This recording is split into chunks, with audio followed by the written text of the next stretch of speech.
No? Good morning. Morning. All right, this is our second Outpost meeting, and last month we started the video series, Truth is Not Ice Cream, so about discerning what is truth, does objective truth exist? So today we'll be doing video 2. If you missed video 1 and you want to go back, come find me, I can give you the information so you can go back and watch that video. And I will get it started, and we'll watch the video, and then just like last month, I'll come up here and we'll go through this series of questions and discuss it.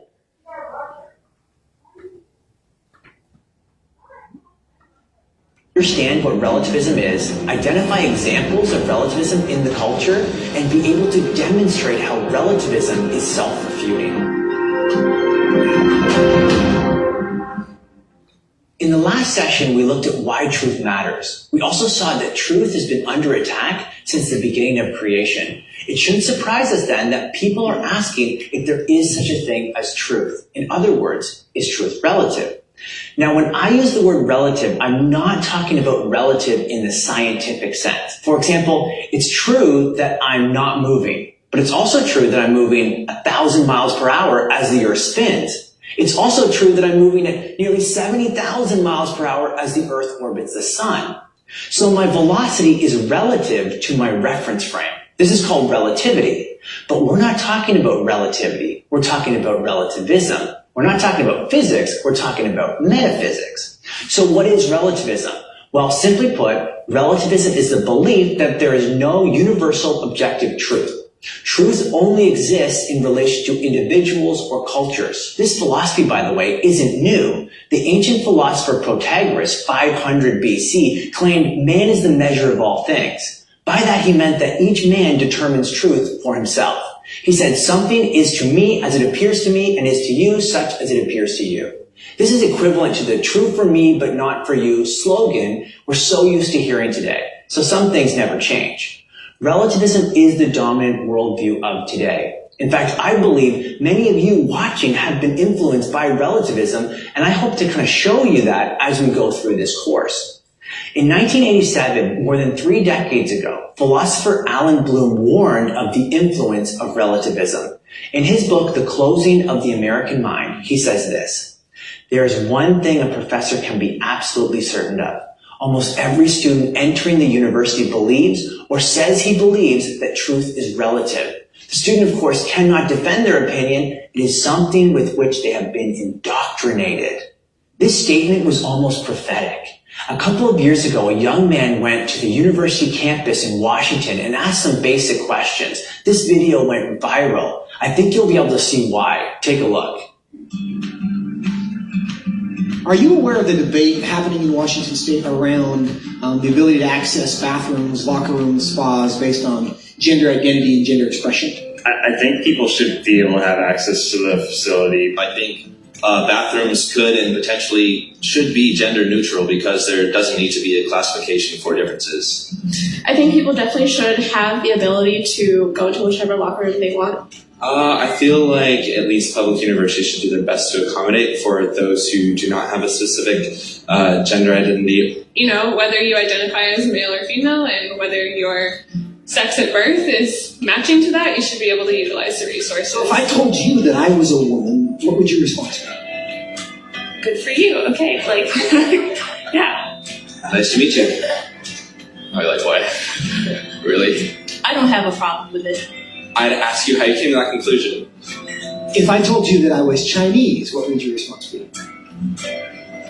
I mean, I might be a little surprised, but I would say, good for you. Yeah, be who you are. I would maybe think you had some Chinese ancestor. I would ask you how you similarly came to that conclusion and why you came to that conclusion. I would have a lot of questions, just because on the outside I would assume that you're a white man. If I told you that I was 7 years old, what would your response be? I wouldn't believe that immediately. I probably wouldn't believe it, but I mean, it wouldn't really bother me that much to go out of my way and tell you, no, you're wrong. I'd just be like, oh, okay, he wants to say he's 7 years old. If you feel 7 at heart, then so be it. Yeah, good for you. So if I wanted to enroll in a first grade class, do you think I should be allowed to? Probably not, I guess. I mean, unless you haven't completed first grade up to this point and for some reason need to do that now. If that's where you feel like mentally you should be, then I feel like there are communities that would accept you for that. I would say so long as you're not hindering society and you're not causing harm to other people, I feel like that should be an okay thing. If I told you I'm 6 feet 5 inches, what would you say? That I would question. Why? Because you're not. No, I don't think you're 6'5". If you truly believe you're 6'5", I don't think it's harmful. I think it's fine if you believe that. It doesn't matter to me if you think you're taller than you are. So you'd be willing to tell me I'm wrong? I wouldn't tell you you're wrong. No, but I'd say that I don't think that you are. I feel like that's not my place as like another human to say someone is wrong or to draw lines or boundaries. No, I mean, I wouldn't just go like, oh, you're wrong, like, that's wrong to believe in it. 'Cause, I mean, again, it doesn't really bother me what you want to think about your height or anything. So I can be a Chinese woman. You sure. But I can't be a 6'5" Chinese woman. Yes. If you thoroughly debated me or explained why you felt that you were 6'5", I feel like I would be very open to saying that you were 6'5", or Chinese, or a woman. I'm not going to weigh in here on the transgender issue. That's not our project. What I want you to notice is how no one will tell him that what he's saying is not true. No one will tell him he's wrong. Here's why. Relativism won't allow it. Relativism dictates that whatever you believe is true for you. Therefore, we can never say that someone else is wrong. By the way, the scenarios in this video are not merely hypothetical. How many of you have heard of Rachel Dolezal? Well, Rachel is a chapter president of the NAACP, the National Association for the Advancement of Colored People. She became famous when it was discovered that she's not really a colored person. She's not black, she's white. But she was changing her hair and her skin color to appear to be black. A younger photo of Rachel reveals actually she's a blonde white girl with 2 white parents. But here's the thing. Let me just ask you the question in simple terms again, because you've sent mixed signals over the years. Are you an African American woman? I identify as black. She identifies as black. Being black is true for her. She believes she's black, so she is black. Or maybe you've heard of Emil Rattlerband. When Emil was 69 years old, his doctors told him that he's got the health of a much younger man. As a result, Emil petitioned the courts to legally change his age from 69 to 49. Being 49 was true for him. He feels younger, so he is younger. Listen to Emil for yourself. And I feel I suffer under my age because I'm much more younger than my 68. So when I ask for a mortgage, for example, they say it's impossible.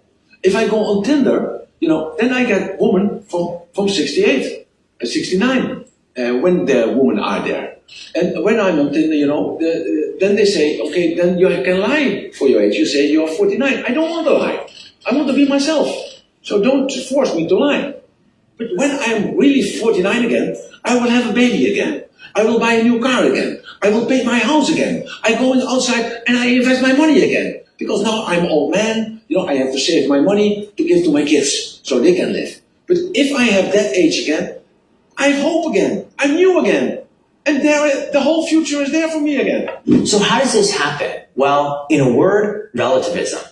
At the 2018 Golden Globes, Oprah Winfrey stood before the crowd and said, "What I know for sure is that speaking your truth is the most powerful tool we all have." Speaking your truth is the most powerful tool we all have. Do you see the problem with this statement? Rachel Dolezal and Emil Rattlerband were just speaking their truth.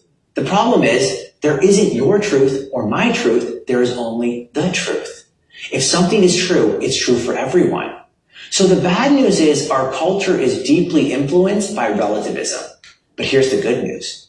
We can easily show relativism is false. That is, relativism can't possibly be true. Let me show you. Take the relativist claim there is no truth. Well, what's wrong with that statement? Well, they think the claim is true. So to expose the faulty thinking, simply ask the relativist, is that true? Or more obviously, is it true that there is no truth? I mean, what are they going to say? This is called a self-refuting claim. It's self-refuting because when the claim is applied to itself, it refutes itself.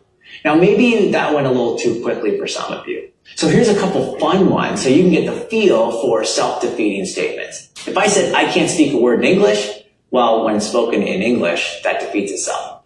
If I said, my brother is an only child, well, if he's my brother, then he can't be an only child, right? When Piglet knocks on Winnie the Pooh's door and Winnie the Pooh says, no one's home, well, you have to be home to say no one's home, right? Or maybe you've seen those wacky headlines in the tabloid magazines as woman gives birth to her own biological father. Does anyone need to go investigate that claim to see if it's true? Of course not. Or how about Justin Bieber, his song Never Say Never? Well, the Biebs just refutes himself, right? Because he says never.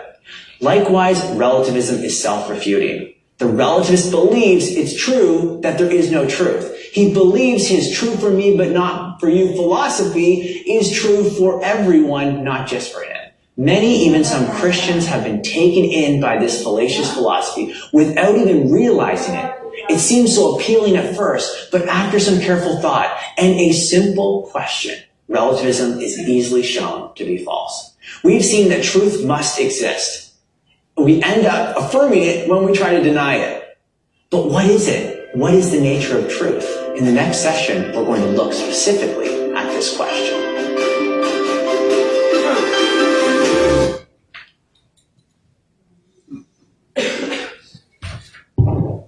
Okay.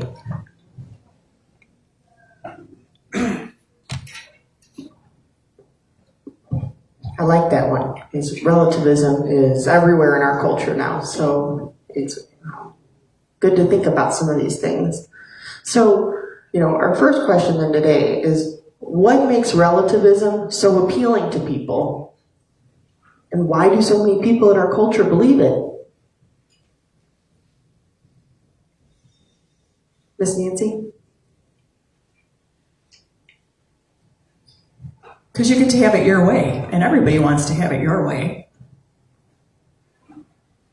Is that the Burger King or was that McDonald's? It's true, you get to be your own, your own authority, right? And then let's talk a little bit about that university campus video. Had anyone seen that video before today? It made the rounds online a few years back when it first came out. What surprised you most about that video?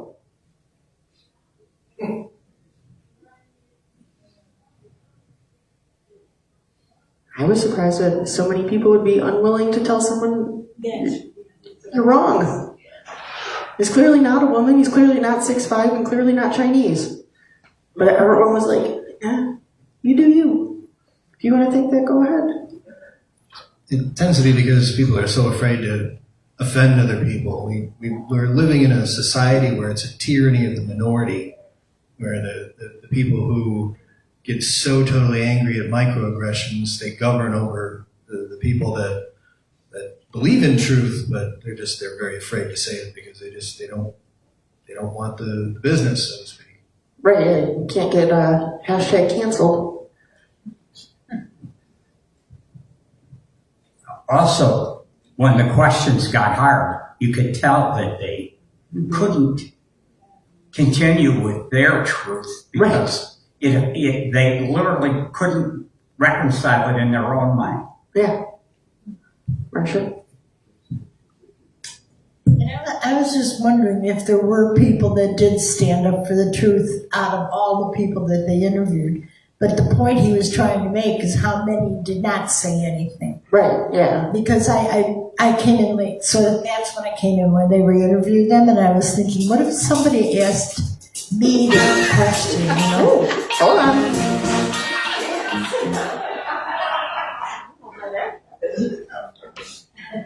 Somebody was sending some music that way. Oh, background music. That's interesting.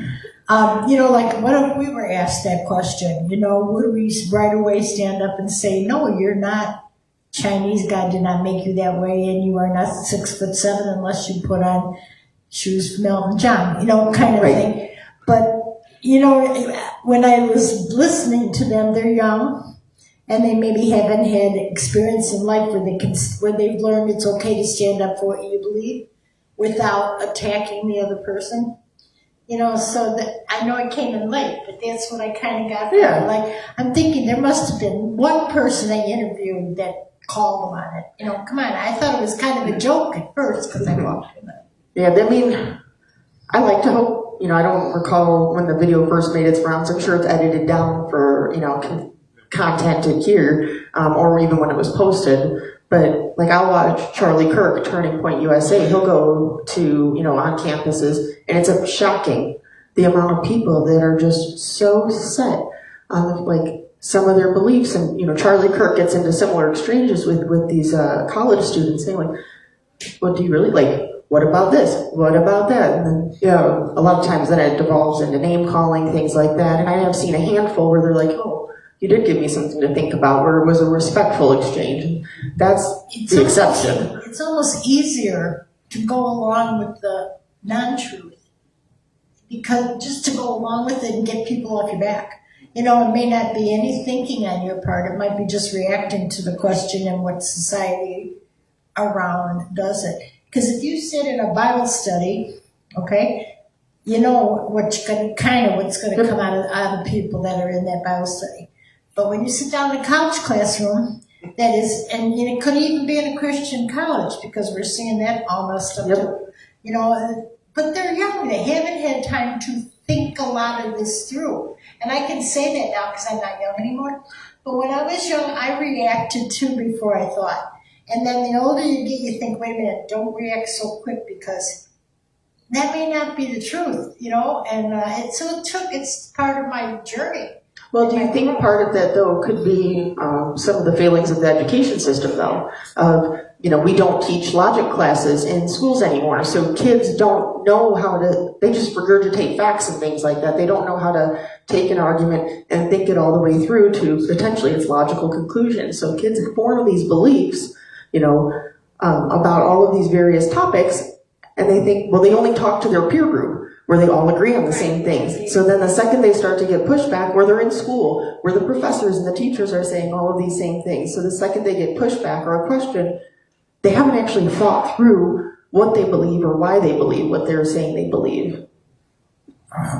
This is a little off track, but not so. I've seen these men on the street, videos before, Christian people, asked who the vice president was. And they couldn't identify the vice president, but they knew about truth. Right.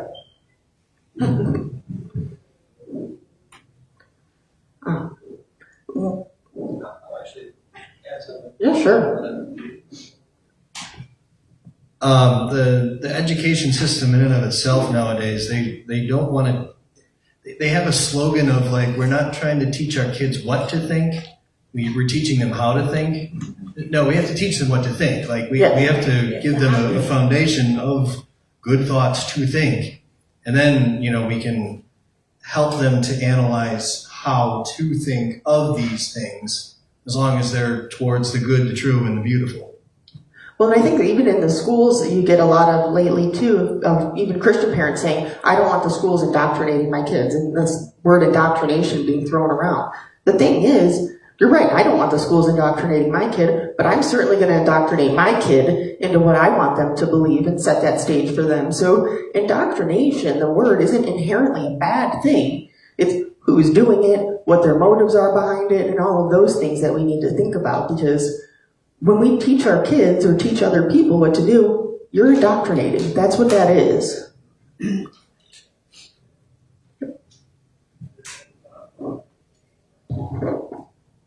I'm a little concerned about that line of thinking, because some subjects like math, you're just adding, you're multiplying, you're subtracting, or science. You're gonna get one answer which is the right answer. You're not gonna have 2 or 3 choices if you're saying 2 times 3, it's only one right answer. So not being able to confront somebody and if they wanted to be, say I always wanted to be a boy, but I'm visibly a girl, well in my mind, I can say anything I want to say.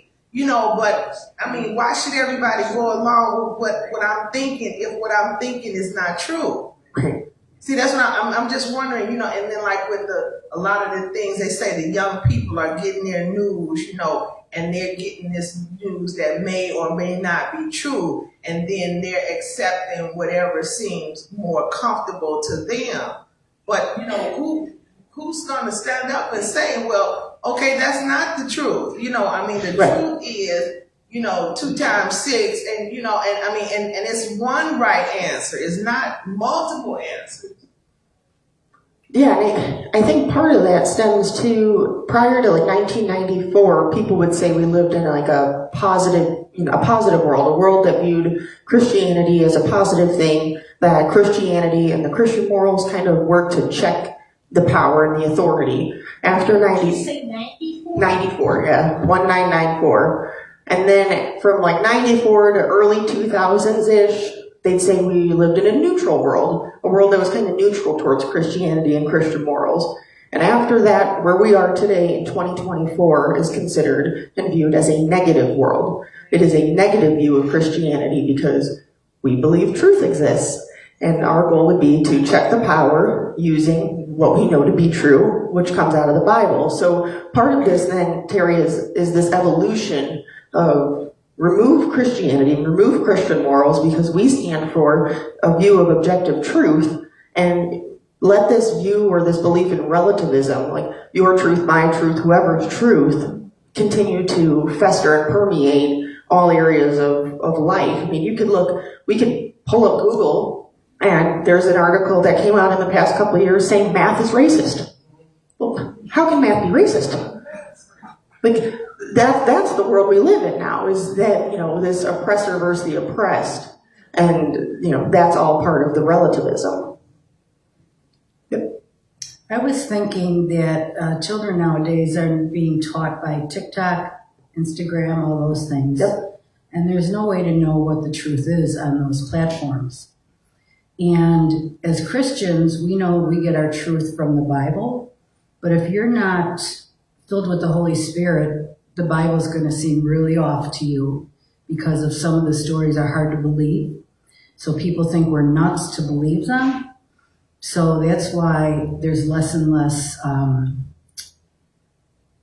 there's less people who want to believe the Bible, and there's more people who want to make fun of the Bible.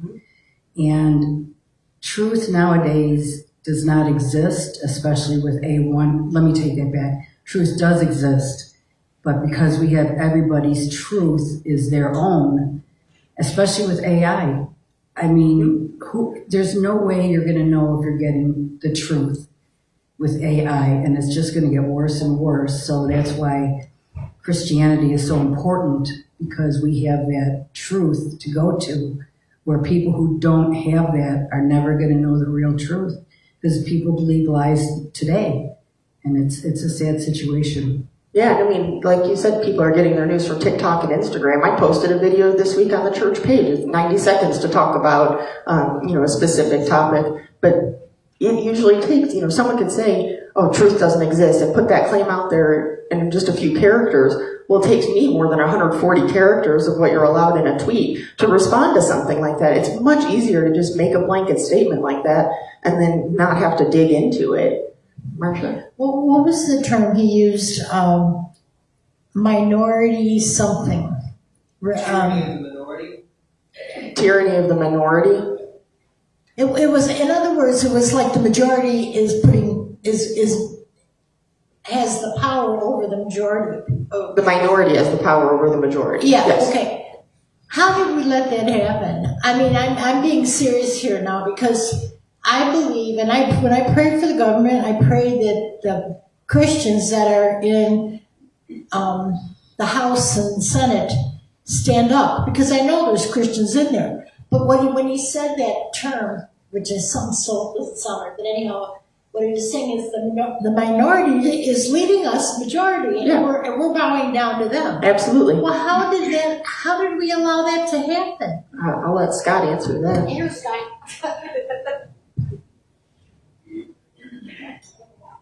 I've actually used this example quite a few times. Michael Knowles is a political commentator that I listen to quite a bit, and he went on the Whatever podcast. And basically, it was in and around the 90s when we started tolerating some of these rather odd behaviors. You know, what I do in my own bedroom, that's none of your business. Oh, okay, Steve, that's fine, right?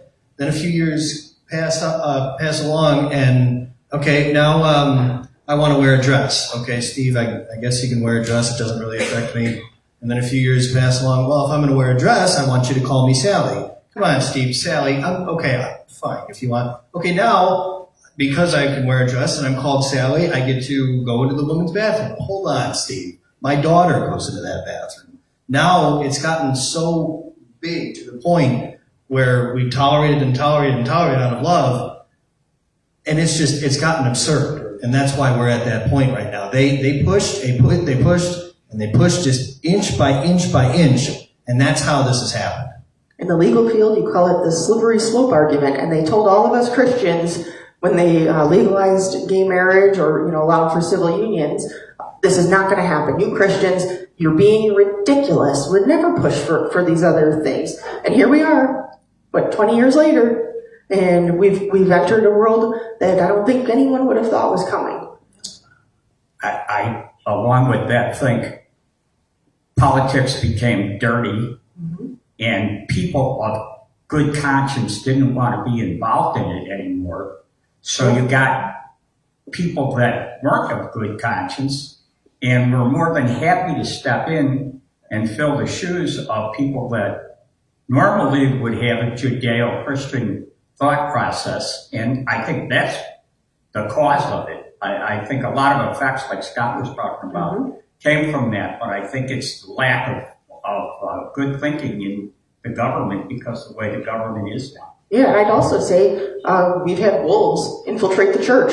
I'm not saying this building, but the church as a whole, that we would recognize the church. There are wolves. That's how you've gotten to progressive Christianity. People that don't want to believe what the Bible has to say is true out of tolerance and love. They don't want to have the hard conversation. So you've had these churches now, the United Methodist Church, fully affirming. Women ministers, gay ministers, all of those things are allowed in the United Methodist Church now. That's not the only one, too. Presbyterians, many sects of that allow for it now.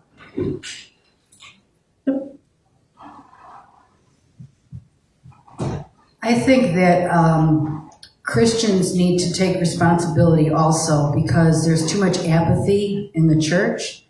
There's Christians who are Christians by name only. Absolutely. And the world looks at us, or the Christians who are in name only, and they say, well, if you're a Christian, I don't want that.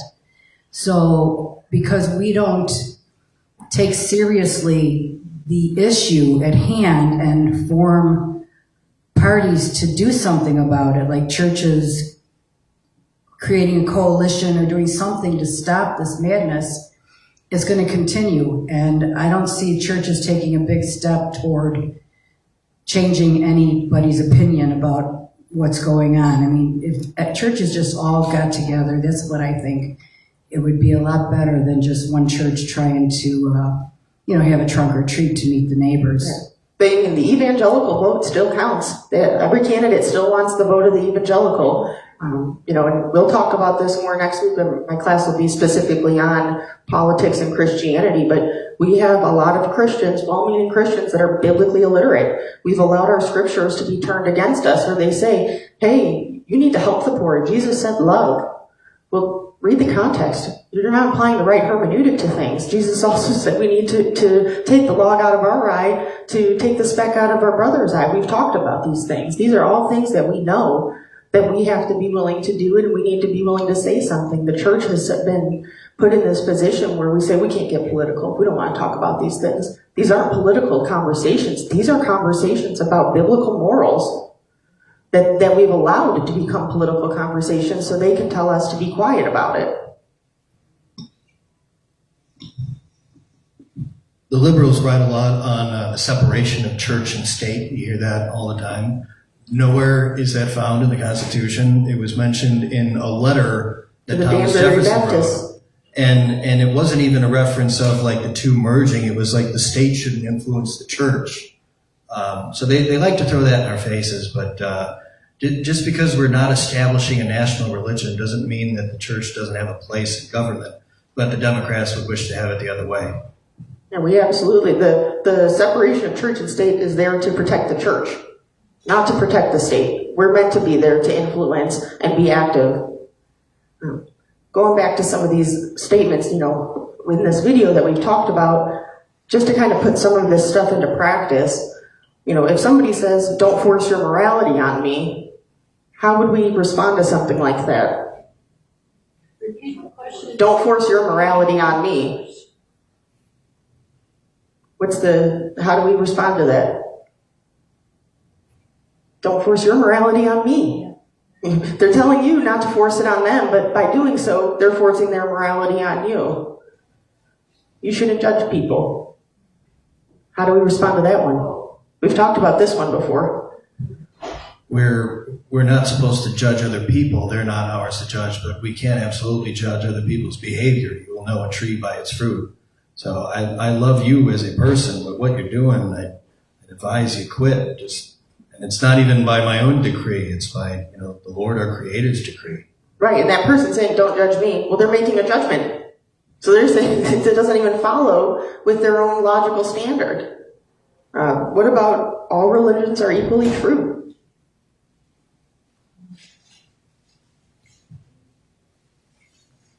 We'll come to I would just have to say that Jesus is the way, the truth, and the life. It's in the Bible, and people have believed that for centuries. And I would not understand why they would think that any other religion that was started after Jesus would make more sense than Christianity. Ms. Marsha? Watch that, because most religions were created after Jesus. So, How would you respond to the statement, all religions are equally true? Here's what, I think maybe I shared this before, but I was in a dinner with a guy who was gay and Christian, and a married couple that are teachers and are very left, okay? And we were talking, and we got talking about gay, and I hated that, but they said, well, how you can't possibly believe the Bible is up to date? And I'm like, these kids these people, my friends grew up in church. What? But there's no belief in the Bible anymore. The court system used to put your hand on the Bible to swear. Now it doesn't make a darn bit of difference if you put the hand on that. But when to answer a lot of those questions is, I believe the Bible's true and the Bible says, because it's for our benefit, and that's kind of that's how I treated that night. But there's no respect for the respect for the Bible is not what it used to be even when I was a kid. No, absolutely not. Even with your own, you never dropped your Bible. I never was allowed to put my Bible on the floor. Now I know that sounds ridiculous, but that was all. I'm sorry, I should be talking in the mic. But that was all. I was saying that was my mom. Was like, you can't put God's word on the floor. It's just the book. No, there was a reverence for the word of God through the Bible. Right. And I don't see that very much anymore. Greg Benfini. You can't make people believe something they don't want to believe. Right. But they'll believe it in the end. Oh yeah, every knee will bow.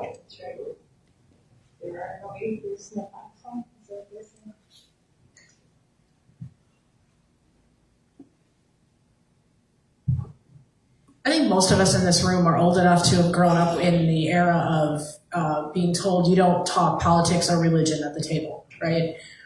But in that process, people never learned how to hear another point of view. People never learned how to respect another point of view, how to actually listen versus just wait for an opening to rebut whatever you have to say.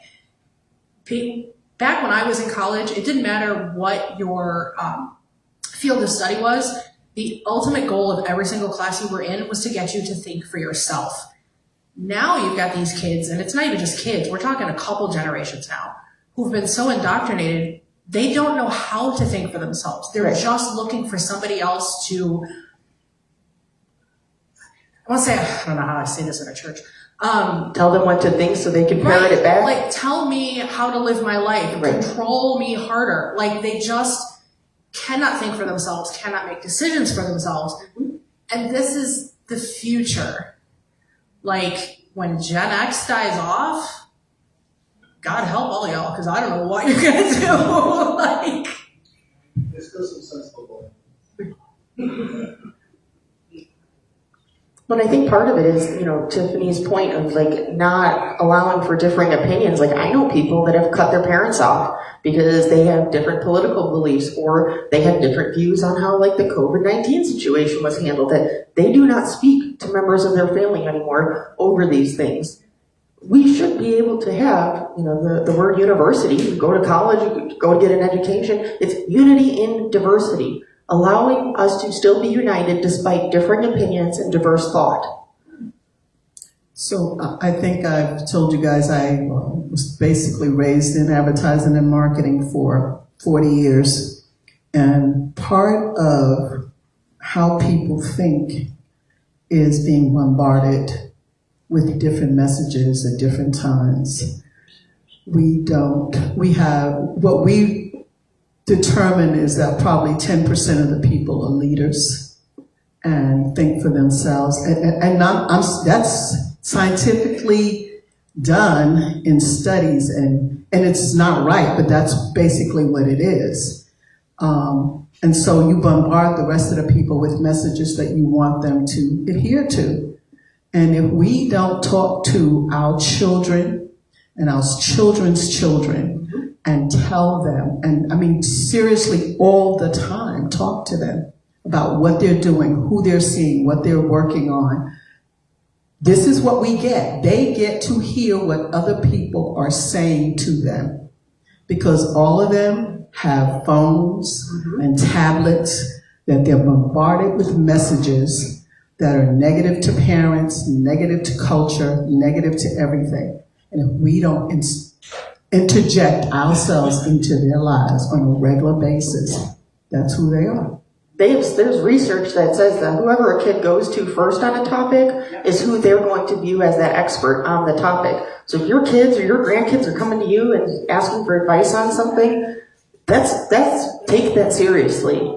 And have that conversation and nurture that, because they've come to you. If you push them off, you're like, I'm not ready to have the birds and the bees conversation. Too bad. You have to have it. You need to have it earlier than you think you need to have it now.